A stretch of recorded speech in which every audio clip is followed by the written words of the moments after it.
सभी किसान भाई और व्यापारी बंधुओं को मेरा नमस्कार। आज है 10 मार्च। आप देख रहे हैं कमोडिटी समीक्षा, आपका अपना चैनल। हमेशा की तरह चर्चा होगी इस वीडियो में डिफरेंट एग्री कमोडिटीज के ट्रेड पर, और इस वीडियो में चर्चा करने वाले हैं ग्वार के बारे में, मसालों के बारे में, दलहन तिलहन के बारे में। जिस हिसाब से युद्ध का माहौल बना हुआ है मिडिल ईस्ट में और लगातार लड़ाई जारी है, उसका असर हमें चाहे एग्री कमोडिटीज हो चाहे डिफरेंट कमोडिटीज पे पड़ते हुए दिख रहा है। इक्विटी मार्केट लगातार रेड निशान में ट्रेड कर रहा है, और वहीं अगर आप क्रूड देखेंगे, क्रूड तो गजब का ही वोलाटाइल बना पड़ा है। तो क्या असर रहेगा आज के दिन, आज के सेशन के लिए क्या करना चाहिए? कल हमने देखा था ग्वार में रिकवरी आती हुई देखी थी, और एक उम्मीद भी जताई थी कल के वीडियो में कि ग्वार में रिकवरी आएगी। उम्मीद के अनुसार ग्वार में रिकवरी भी आई, मसालों में काफी ज्यादा उथल पुथल रही। तो इस वीडियो में चर्चा करने वाले हैं क्या रह सकता है लेवल, इंपॉर्टेंट लेवल्स क्या रहने चाहिए, क्या करने चाहिए आपको, और आगे की क्या संभावना बन रही है, चाहे वो ट्रेड को लेके हो चाहे क्रॉप को लेके हो। इस बीच में मैं देख रहा था गेहूं में सरकारी खरीदारी शुरू होने वाली है, और चना में भी सरकारी खरीदारी को लेकर राजस्थान में देखा जाए तो किसानों में असंतोष है। अभी तक प्रक्रिया स्टार्ट नहीं हुई है, तो ये सारी चीजें डिस्कस करेंगे। क्या इंपॉर्टेंट लेवल्स आपके लिए गेहूं में चाहे चना में रह सकते हैं। तो लास्ट तक आप जुड़े रहेंगे, आपका प्यार मिलते रहता है, इसलिए वीडियो वीडियो में बनाता हूँ। आगे बढ़ने से पहले एक डिस्क्लेमर मेरे साइड से रहेगा छोटा सा, कि वीडियो टोटली एजुकेशनल पर्पस के लिए। अगर आप वायदा बाजार में ट्रेड करते हो तो अपने बुद्धि विवेक से करें। वायदा बाजार में वास्तव में ट्रेड करना काफी ज्यादा जोखिम भरा हो सकता है। तो बिना समय गवाए आगे बढ़ते हैं, और सबसे पहले हम बात करेंगे ग्वार के साथ में। और ग्वार के व्यापारी के लिए कल अच्छा दिन था, और काफी दिन के बाद हमने ग्वार में एक अच्छा खासा सर्किट अपसाइड में लगते हुए देखा था। 4% से ऊपर तक की तेजी ग्वार गम ग्वार सीट दोनों में बनते हुए दिखी थी। ग्वार सीट की बात करें तो जो इंपॉर्टेंट लेवल्स कल मैं बोल रहा था, 5450 5460 के ऊपर जाएगा तो बाई करिएगा। और कल गया भी, और मार्केट 5557 के आसपास, 5535 के आसपास बंद होते हुए दिखाई दिया, 3.85% की तेजी के साथ। वहीं अगर आप ग्वार गम की बात करेंगे तो ग्वार गम में भी लगभग लगभग वही सिनेरियो, एक जो ट्रेंड लाइन जैसा बन रहा था, इसको तोड़ते हुए मार्केट जो चला, और 469 पॉइंट अप, यानी कि 4.8% पॉइंट के साथ तेजी का माहौल बना के चलते हुए दिखाई दिया। आज के सेशन के लिए अगर आप बात करेंगे तो आज के सेशन के लिए क्या रह सकता है, अगर पर्टिकुलरली ग्वार की बात करें तो दो चीजें आपको देखने वाली हैं। अगर टेक्निकल चार्ट के हिसाब से देखेंगे तो ये जो जोन था, ये जोन खत्म होते हुए दिखाई दिया, और ये एक अच्छी बात है। जिस हिसाब से भी मार्केट में मूवमेंट आया है, कल कल के मूवमेंट को देख के यही लगता है कि 100 सुनार की एक लोहार की, वही वाली बात है। इतने दिन से मार्केट काफी ज्यादा कंसोलिडेट होने की कोशिश कर रहा था, ऊपर नीचे, और एक ही दिन में मार्केट ने इतने सारे दिनों के पिछले 10-15 दिनों की जो भी गिरावट थी, जो भी कंजूसी थी, उसको खत्म किया, और मार्केट एक ही धड़ल्ले में अब दिखाया कि अभी भी मुझ में दम है। और वास्तव में ग्वार में देखा जाए तो अभी भी दम है। मैंने आपको बताया था कि मार्च का जो महीना रहता है जनरली, मार्च और अप्रैल का महीना ग्वार के लिए जनरली तेज रहता है। फरवरी में हमने अच्छी खासी गिरावट देखी थी, लेकिन जैसे जैसे मार्च खत्म होते जा रहा है, ग्वार अपना दम दिखाते जा रहा है, और इस साल फंडामेंटल ग्वार के काफी ज्यादा सपोर्टिव रहने वाला है। ये चीजें तो आपको भी पता है, लगातार मैं बोल भी रहा हूँ, और काफी सारे जानकार जो ग्वार के हैं इस बात को लगातार दोहरा रहे हैं। अभी टेक्निकल चार्ट के हिसाब से देखेंगे तो ग्वार में जो तेजी है मुझे लगता है अभी बरकरार रह सकती है। ऊपर में जो मार्केट है, आप बहुत जल्दी देखेंगे इन स्तरों को अगर तोड़ता है 5680 को, तो फिर ये जो मार्केट है 5800 लेवल के लिए चलेगा, 6000 तक के लेवल के लिए फिलहाल आपको चलते हुए दिखाई देगा। तो मोटा मोटी तौर पे ग्वार गम हो चाहे ग्वार सीड हो, तेजी जारी रह सकती है। नीचे में जो सपोर्ट है 5200, और उसके नीचे का जो सपोर्ट है 5100 के आसपास का सपोर्ट अभी भी बना हुआ है। तो ग्वार में तेजी का माहौल जारी रह सकता है। वहीं अगर आप ग्वार गम की बात करेंगे तो ग्वार गम में जो सपोर्ट है मेरे हिसाब से, जो मैंने पिछली बार आपको बताया था, 9300 का सपोर्ट तो मेन सपोर्ट रहेगा ही रहेगा। लेकिन अभी फिलहाल के लिए जो सपोर्ट है 5850 9800 के आसपास का सपोर्ट है, मान के चलिए। और इन स्तरों से ऊपर मार्केट निकलता है, ऑलरेडी निकल चुका है, तो आपको तेजी अभी जारी रहती हुई दिख सकती है। सबसे बड़ी बात है ग्वार में अगर देखा जाए तो, जैसे जैसे क्रूड ऑयल के प्राइस बढ़े हैं, मैंने कल भी बताया था कि एक्सपोर्ट की संभावनाएं बनती हुई दिखी हैं। लेकिन एक चीज़ आज मैं देख रहा था, क्रूड के प्राइस थोड़ा सा डाउन साइड में ट्रेड कर रहे हैं, और स्टेटमेंट आया है अपने जो राष्ट्रपति हैं डोनाल्ड ट्रंप जी का, उनका स्टेटमेंट आया। क्या स्टेटमेंट आया कि जो ईरान की लड़ाई है जल्दी ही खत्म हो सकती है, जो भी लड़ाई चल रही है इसको हम बहुत जल्दी खत्म कर देंगे। और इस स्टेटमेंट के चलते हमने देखा कि इक्विटी मार्केट हो में भी थोड़ी सी रिकवरी आती हुई दिखी, और क्रूड ऑयल में थोड़ी सी गिरावट आती हुई दिखी है। तो आज क्या सिनेरियो रहेगा देखेंगे। लेकिन आज मैं देख रहा था गिफ्ट निफ्टी थोड़ा पॉजिटिव ट्रेड करते हुए दिख रही है और क्रूड ऑयल भी नीचे गिरते हुए दिख रहा है। तो ये कहीं न कहीं संकेत देता है कि लड़ाई जल्दी ही समाप्त हो सकती है और लड़ाई अगर जल्दी समाप्त होती है तो जो कल मैं बता रहा था कि चोरी कोरमा की डिमांड भी आपको रिकवर होती हुई दिखाई देगी, क्योंकि इकोनॉमिक एक्टिविटीज स्टार्ट होगी तो फूड सेक्टर्स में ग्वार गम की डिमांड बढ़ती हुई दिखेगी, चूरी कोरमा की डिमांड बढ़ती हुई दिखेगी। डिमांड के साइड से ये काउंटर थोड़ा सा स्ट्रांग होते हुए दिखाई दे सकता है। देखते हैं आज के सेशन के लिए क्या रहेगा, लेकिन मोटा मोटी तौर पे ग्वार गम हो चाहे ग्वार सीड हो, मुझे तेज बनते हुए दिख रहा है। ग्वार गम की अगर आप बात करेंगे तो ग्वार गम ऊपर में मुझे लगता है कि 10,800 के लेवल, ये जो लेवल है जो मैं हमेशा से बोलता हूँ आपको, 10,800 10,900 उन स्तरों के लिए जाते हुए दिखेगा, क्योंकि कल हमने देखा था 10,200 का लेवल तोड़ते हुए दिखा था मार्केट, और अब जो लेवल दिखाई दे रहा है 10,900 का दिख रहा है। 10,900 के आसपास मार्केट आपको जाने की कोशिश करेगा और 10,900 तोड़ता है तो फिर हम 12,500 की बात करेंगे, लेकिन अभी 10,900 दिमाग में रखिए, नीचे में 9800 को ध्यान दिमाग में रखिए, और ऊपर में अगर आप देखेंगे ग्वार सीड की बात करेंगे तो ग्वार सीड जो मैंने आपको बताया 5800, और 5800 के ऊपर निकलता है तो फिर 6,000 से लेकर 6200 की बात करेंगे। तो ओवरऑल धीरे धीरे ग्वार में तेजी का माहौल स्टार्ट हो चुका है। जो भी खरीदारी है आपको हर गिरावट पे ग्वार सीड हो चाहे ग्वार गम हो, खरीदारी करके चलना चाहिए। अब जरा बात कर लेते हैं मसालों में फटाफट, और मसालों की अगर आप बात करेंगे तो सबसे पहले हम बात करते हैं हल्दी की। और हल्दी में जो सिनेरियो बना हुआ है मैंने बताया भी था आपको, पिछले 2-3 वीडियो से भी मैं आपको बता रहा हूँ कि हल्दी में जो अभी सिनेरियो है मुझे लगता है कि 15,000 से ऊपर एक बार भाव जाते हुए आपको दिख सकते हैं, हो सकता है 15,400 15,700 तक मार्केट जाए। तो उस हिसाब से रणनीति रखिए। कल का जो कैंडल बना है थोड़ा सा रिवर्सल टाइप का कैंडल बना है, आज की कैंडल का क्लोज का वेट करते हैं, देखते हैं कैसा क्लोज रहता है। अगर पॉजिटिव क्लोज रहता है और मान लीजिए अगर 14,500 के ऊपर मार्केट बंद होता है तो धीरे धीरे मार्केट हो सकता है आपको रिकवर करते हुए दिखे, और हो सकता है 15,600 15,700 तक जाते हुए दिखे। जो ट्रम्प का स्टेटमेंट आया कि लड़ाई का बहुत जल्दी बंद हो सकती है, इसका पॉजिटिव असर हो सकता है इमीडिएट बेसिस पे आपको 1-2 दिन के लिए देखने को मिला। बहुत सारे लोग हैं जो चीज़ों को कोरिलेट करते हैं, लंबे अवधि के लिए मैं व्यू देता हूँ तो उसको 1 दिन 2 दिन के लिए कोरिलेट करते हैं। तो ऐसा नहीं करना है। हल्दी में मैं क्लियर कट आपको बता रहा हूँ, हल्दी में लंबे अवधि के लिए मेरा व्यू नेगेटिव है, लेकिन अभी के लिए अगर 2-4 दिन की बात करेंगे तो मुझे ऐसा लगता है कि हो सकता है कि मार्केट आपको 15,200 15,400 तक जाते हुए दिखाई दे। तो देखते हैं क्या रहता है हल्दी में। अराइवल्स की बात करेंगे, अराइवल का प्रेशर लगातार बना हुआ है मार्केट में, और अभी जिस हिसाब से सिनेरियो है टोटल एक्सपोर्ट के ऊपर है, एक्सपोर्ट के ऊपर फोकस है, और एक्सपोर्ट का जो आउटलुक है थोड़ा सा अभी डीम लग रहा है। इसके चलते जो लंबी अवधि के लिए मार्केट में गिरावट रहेगी, लेकिन निकट भविष्य में 2-4 दिन के लिए हो सकता है मार्केट आपको रिकवर करते हुए दिखाई दे। तो इस हिसाब से रणनीति रखें। लेकिन अगर नीचे में अगर 14,000 के नीचे मार्केट फिसलता है तो फिर आपको बाइंग में नहीं बैठना चाहिए।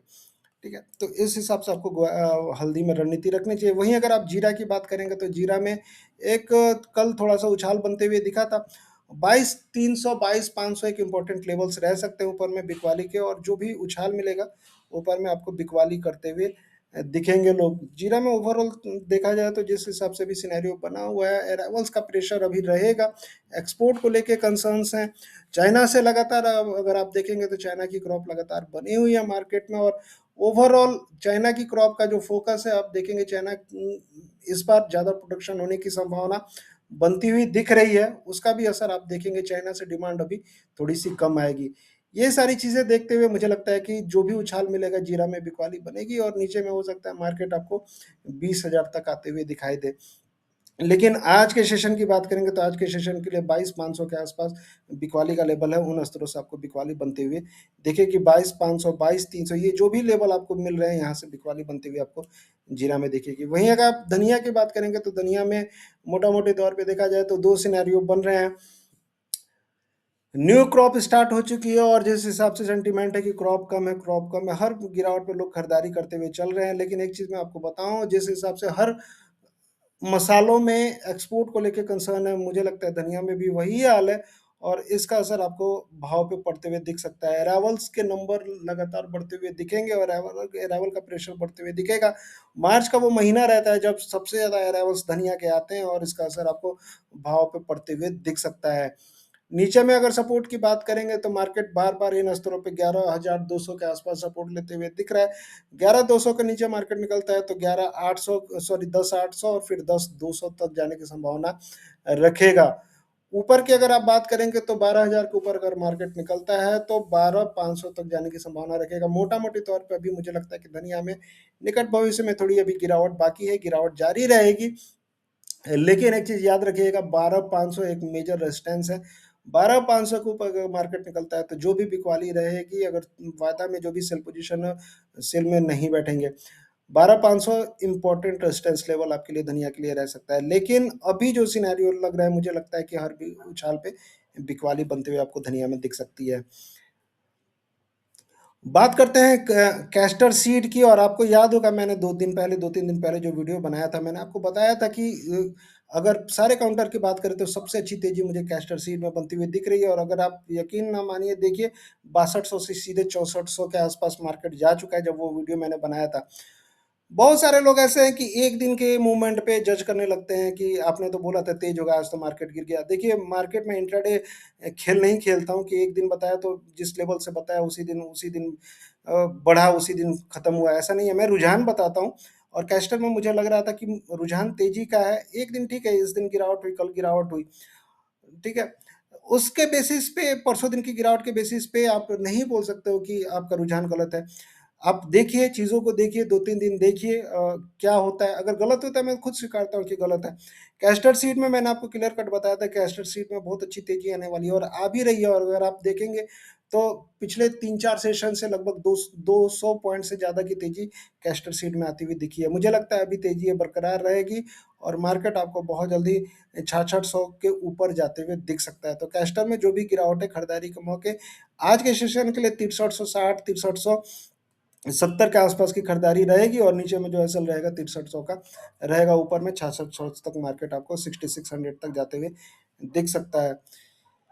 वहीं अगर आप कुक्कुट की बात करेंगे, कुक्कुट में भी मुझे लगता है कि कुक्कुट में खरीदारी जारी रहेगी। और धीरे धीरे आप देखेंगे जिस हिसाब से वॉल्यूम शिफ्ट होते हुए दिख रहा है नेक्स्ट कॉन्ट्रैक्ट में, और खरीदारी लगातार बनी हुई है। मुझे लगता है 3500 के ऊपर बहुत जल्दी भाव आपको जाते हुए दिख सकते हैं।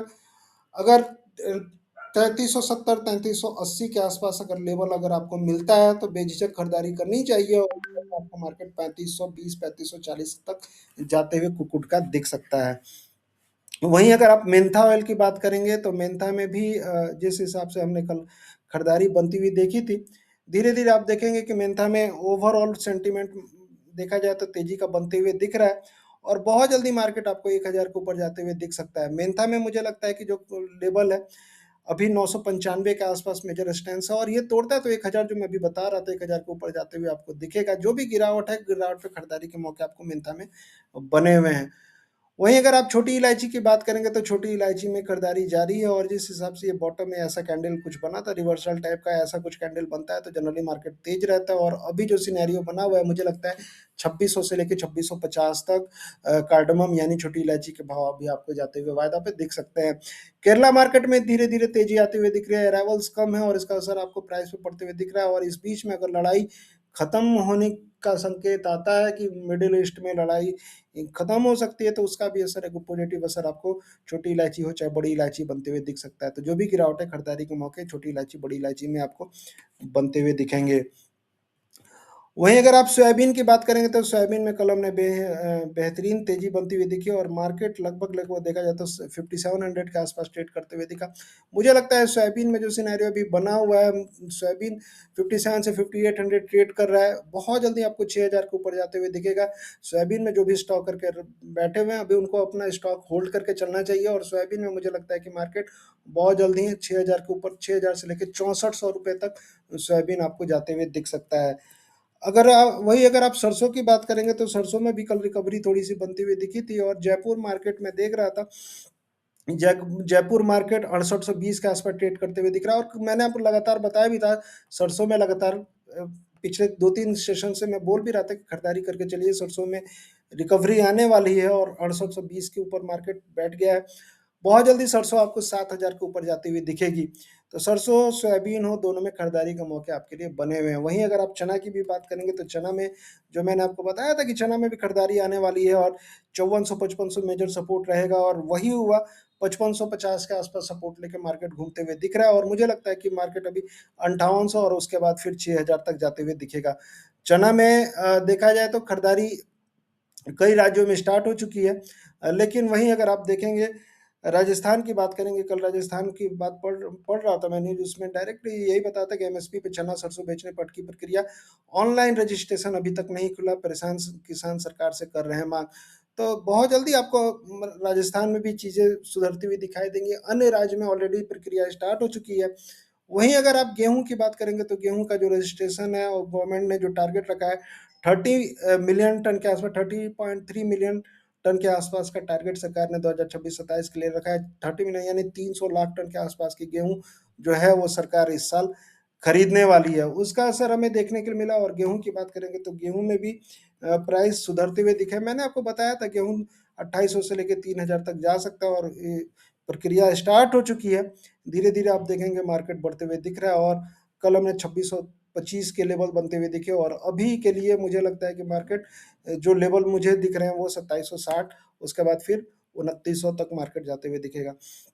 तो मोटा मोटी तौर पे देखा जाए तो सारी कमोडिटीज में धीरे धीरे रिकवरी बनती हुई दिख रही है। मसालों में उठापटक रहेगी, ग्वार में तेजी का माहौल जारी रहेगा। बाकी सारी कमोडिटीज के लिए ज़्यादा जानकारी के लिए आप इस नंबर पे मुझे मैसेज कर सकते हैं, जुड़ सकते हैं, जान सकते हैं। क्योंकि देखिए बहुत सारे लोग ऐसे भी हैं जो मैसेज करते हैं कि इस कमोडिटी का भाव क्या चल रहा है। मैं भाव नहीं बताता हूँ, मैं आपको रुझान बताऊंगा, लेवल्स बताऊंगा, क्या क्या करना चाहिए। उसके लिए आप इस नंबर पे मैसेज करिए, जुड़िए रिसर्च चीज़ के लिए, रिसर्च के लिए। क्योंकि व्यापार बिना रिसर्च का नहीं चलता है। ब्लाइंडली खरीद बिक्री तो ठीक है, हर कोई करता है, लेकिन जो समझदार लोग रहते हैं वो रिसर्च के बेसिस पे चलते हैं। मार्केट क्या है, मार्केट का रुझान क्या है, उसके बेसिस पे चलते हैं। तो जुड़िए, आप ज़्यादा से ज़्यादा जानकारी लेने की कोशिश करिए। मिलते हैं फिर नेक्स्ट वीडियो में, तब तक के लिए थैंक यू, जय हिंद, धन्यवाद। अपना